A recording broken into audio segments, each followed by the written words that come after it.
তাহলে ওই কথাই রইলো কুরমানসা, তুমি 500 করে নিয়ে নে, ধান কটা টেনে দিয়ে নে। 500? এই তা তোর জনের দাম কত রে? আমি ওই না খেয়ে 1200 করে দিচ্ছি। তোরা 1200 করে করতেছিস আর আমার 500 দিবি কে?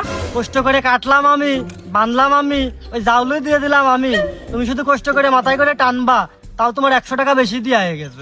আকরাম তোর আর কি কবরে, দোষ তো আমার নিজেই।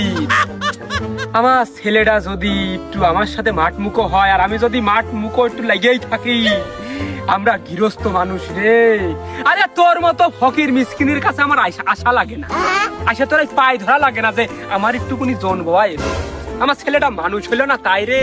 যাও যাও, তুমি পথ মাপো দিনে, তোমার থেকে কত বড় বড়টা এলো, তাও এই সিজনে কোনো আপাতত পাত্তা দিচ্ছি না। তুমি যাও, কাটতে পারো তার থেকে কেটে নিয়ে নে তুমি।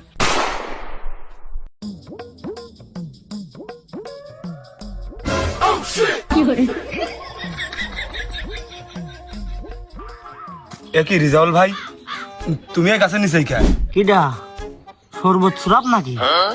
আর কইও না বাবু, এই গরমকাল আসলি আমরা বাইরে যেতে পারি না।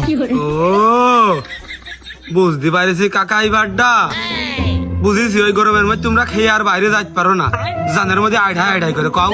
অমনি শুধু কি জানের মধ্যে আইঢাই করে, মনে চাই গলায় কলসি বেঁধে ওই বড় সমুদ্রের মাঝখানে ঝাঁপ মেরে তোলো দেশে যে পড়িয়ে থাকি।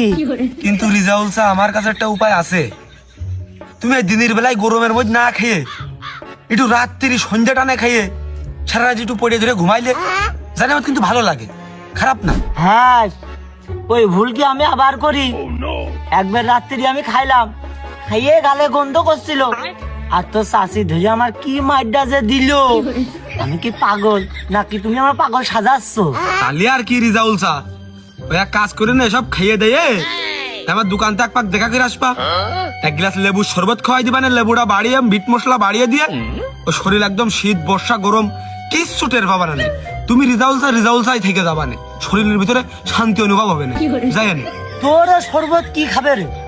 লবণ দিয়ে ঘুটিয়ে মানসিক দিয়ে দিস আর চোখে ধুলে মেরে 10 টাকা আনিস, তোর শরবত খাওয়া যায়? ও তুমি ওই বিট লবণ ছিটানোটাই দেখলে ভিতরে, আজ এই তুকমা দানা, ওই খেজুরের আখের গুড়, তারপরে তোমার মিশ্রি, ওই আখের একটু রস, ওই লেবু একটু বাড়িয়ে, ওই তুকমা দানা, ওই সুপগুলির ভুসি, এসব যে মিক্সড করে একবারে বানাই দিই, এসব তোমার কাছে কি আর বাদে না? টাকা নিতে মাত্র 10 টাকা করে। সে বাইরের দেশে পর্যন্ত কাপল ব্লগাররা চলে এসেছে আমার কাছে, মনে হচ্ছে আমি কি না কি হয়ে পড়েছি, আমি সাংবাদিক কোয়ালিটির লোক। সবাই আমার ভাই এটা কি দিয়ে বানান, এটা কি দিয়ে বানান, এই শরবতটা কি দিয়ে বানান, এরকম করে শুধু শুধু ভিডিও ক্যামেরা চালু করে রাখে আমার সামনে ধরে নিয়ে। তারা কি এমনি এমনি আসে?